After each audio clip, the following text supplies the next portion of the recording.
Olá pessoal, sejam bem-vindos, sejam bem-vindas. E aqui estamos mais uma vez. Eu sou Moisés Messias. Estou muito feliz de estar aqui hoje conversando com cada um de vocês. E eu quero fazer uma pergunta. Você que é pai, você que é mãe, você já orou pelos seus filhos? Com certeza, né? Você que é filho, que é filha, você já orou alguma vez pelos seus irmãos, pelos seus pais, por seus amigos? O que é oração, se não interceder a Deus pelos nossos irmãos? Mas há um livro na Bíblia, a carta a Timóteo, que diz que há um só mediador entre nós e Deus. Então essa nossa oração pelas outras pessoas vale? E os santos que estão no céu, eles podem interceder por nós também? Vamos pensar sobre isso juntos? Mesmo eu gostando muito de teologia, havia coisas que eu não conseguia entender sobre Deus. Não podia entender por que Jesus teve que vir a este mundo e sofrer tanto, ser humilhado, desprezado, incompreendido e morto cruelmente. Ele não podia ser o Redentor, sem precisar passar por isso tudo? Mas com o tempo, contemplando o mistério da encarnação, eu fui entendendo muita coisa que antes parecia para mim um abismo intransponível. Nessa etapa do meu pensamento, eu perguntava também por que era necessário o ser humano passar por este mundo. Por que não fomos criados já na eternidade? E assim evitar passar por esse mundo cruel, desumano e cheio de maldades? Podíamos ter nascido já no céu, longe da confusão deste mundo. Assim Jesus também não teria que vir sofrer e morrer dessa forma. Eu perguntava a razão do porquê as pessoas passam por muitas lutas, muitos desafios. Às vezes é difícil ser pai e ser mãe, às vezes é difícil ser filhos, às vezes é complicado se relacionar com o vizinho, com os colegas. Aí eu pensava, por que Deus nos deixou nesse mundo, onde temos que lutar a todo momento pela nossa vida, pela nossa felicidade, pela nossa salvação, onde temos que ter paciência, mas também não perder a esperança? E quem é cristão deposita a esperança numa pessoa. Religião diferente essa, né? O cristianismo, onde o cristão é convidado a depositar toda a sua esperança numa pessoa. E o apóstolo São Paulo nos ensinou que essa pessoa se chama Jesus Cristo. O motivo da minha alegria hoje, o motivo da minha felicidade é Jesus Cristo. É por isso que eu amo muito minha vida. Foi Jesus que me ensinou. Mas eu não entendia Jesus Cristo. Eu não conseguia entender por que lutamos tanto todo dia, toda hora, todo instante. Mas eu fui pensando, rezando, refletindo, tentando entender esse mistério profundo. E descobri que tem que ser assim mesmo. A igreja nos ensina que fomos criados por Deus e para Deus. E os teólogos, os estudiosos da Bíblia, ensinam que o primeiro livro da Bíblia, o Gênesis, ao relatar a história de Adão e Eva no paraíso, está falando de cada um e cada uma de nós, homens e mulheres representados em Adão e Eva, expulsos do paraíso. Com esse relato, o escritor do Gênesis quer dizer que fomos sim criados para a eternidade, da maneira que eu imaginava que devia ser. Mas nós não colaboramos o suficiente no plano divino e não fomos elevados à ordem sobrenatural para viver desde o início no céu. E nessa metáfora do paraíso, onde estava Adão e Eva, o Gênesis conta que nós, representados em Adão e Eva, não colaboramos o suficiente e assim perdemos o paraíso. É por isso que precisamos agora conquistar essa graça, lutar para voltar para Deus. Mas como não conseguimos sozinhos, Deus mesmo, com seu imenso amor por nós, vem ao nosso encontro. Na pessoa de Jesus Cristo, Deus feito homem. Mas vejam que impressionante isso. Se não fosse o pecado, se não fosse a nossa condição adâmica, não teríamos essa imensa felicidade de ter Jesus Cristo. É por causa da nossa fragilidade, da nossa condição adâmica que Deus veio nos elevar. Na pessoa de Jesus Cristo, no mistério da encarnação do Verbo, Deus se faz homem. Pense nisso. Não teríamos essa magnífica graça de ter Jesus Cristo se não fosse aquele pecado. Deus, imensamente poderoso e majestoso, sabe agir na nossa situação, na nossa condição humana. Diante disso, eu me arrependo por todas as vezes que eu não fui um bom filho. Hoje, temos a graça de ter Jesus Cristo caminhando ao nosso lado. Por outro lado, eu também entendi que não tem graça receber tudo de mão beijada. Não teríamos mérito algum receber o paraíso sem lutar por ele.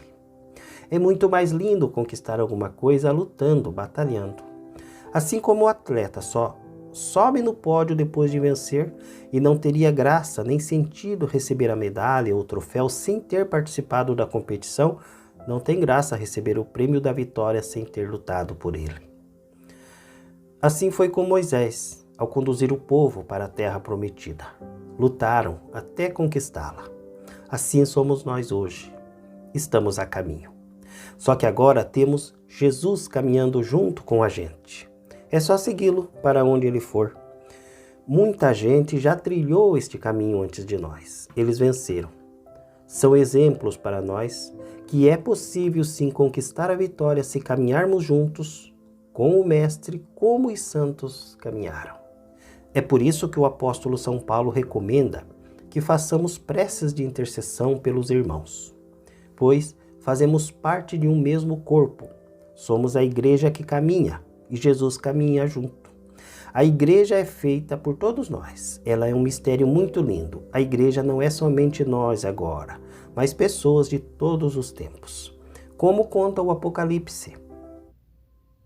Depois disso, eis que vi uma grande multidão, que ninguém podia contar, de todas as nações, tribos, povos e línguas. Estavam de pé diante do trono e diante do Cordeiro, trajados com vestes brancas e com palmas na mão. E se a igreja é esse grande mistério, onde faz parte todos nós caminhantes, todos os que já passaram por esse caminho e faz parte também todos os que ainda virão, os santos podem interceder por nós sim. É lógico que Jesus é o único mediador. Foi ele quem nos resgatou e nos deu a condição de chamar o seu Pai de nosso Pai. Em Jesus, Deus assumiu a nossa natureza para nos elevar à condição de família de Deus. Porque nós não conseguimos sozinhos. Nós não colaboramos no projeto de Deus. E para entender melhor isso, o escritor do Gênesis apresenta Adão e Eva, que representa todos nós naquela natureza frágil, não podendo permanecer no paraíso. Então Jesus vem nos resgatar e nos conduzir ao Pai, nos elevar à condição de filhos de Deus. Por isso, Jesus Cristo é o único mediador entre nós e Deus. E como diz Augusto Cury, nunca alguém tão grande se fez tão pequeno, para tornar grandes os pequenos. O sacrifício de Cristo é único e completo. Se aderirmos a ele, seremos resgatados pelo seu sangue. Então, a intercessão dos santos é levar as pessoas a compreender e aceitar Jesus, que nos conduz ao Pai. O saudoso Padre Quevedo nos explicou assim: o rio Amazonas é o maior rio e deságua no mar. E mesmo que ele fosse o único que deságua no mar, não significa que ele também não tenha outros afluentes que conduzam as águas até ele. E assim, com essa cooperação, o Amazonas conduz toda a água ao mar. Na carta aos Hebreus, Jesus é chamado de sumo sacerdote, o sacerdote da nova aliança, que oferece a si mesmo. E o Apocalipse depois diz que todos nós somos sacerdotes, um povo de sacerdotes.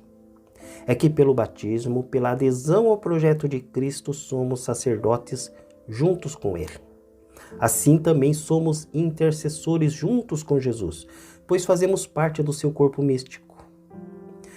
Mas agora, eu preciso dizer que a comunhão dos santos não é comunicação com os mortos. Comunhão dos santos, segundo o apóstolo São Paulo, são todos os cristãos que, unidos a Cristo, formamos parte do seu corpo místico.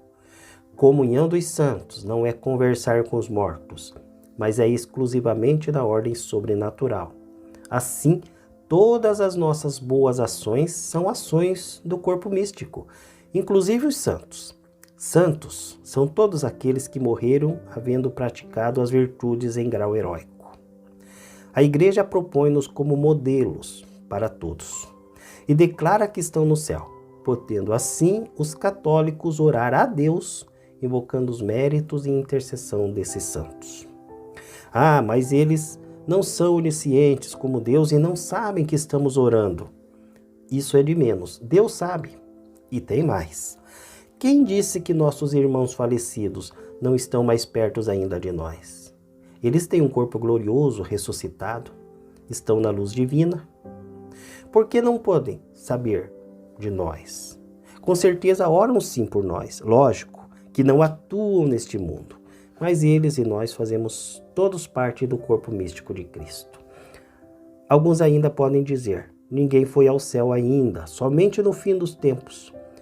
Então é preciso entender que depois dessa vida não existe mais o tempo como nós aqui contamos.